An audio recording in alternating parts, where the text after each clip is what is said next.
Here we have the ATrump vertical knee mill. It's lot 40.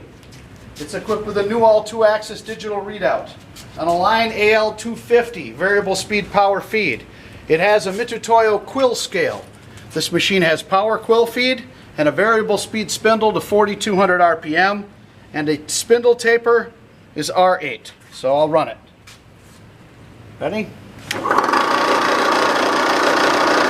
the quill.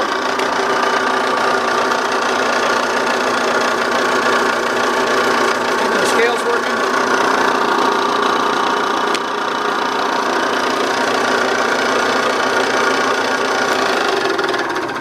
More feed.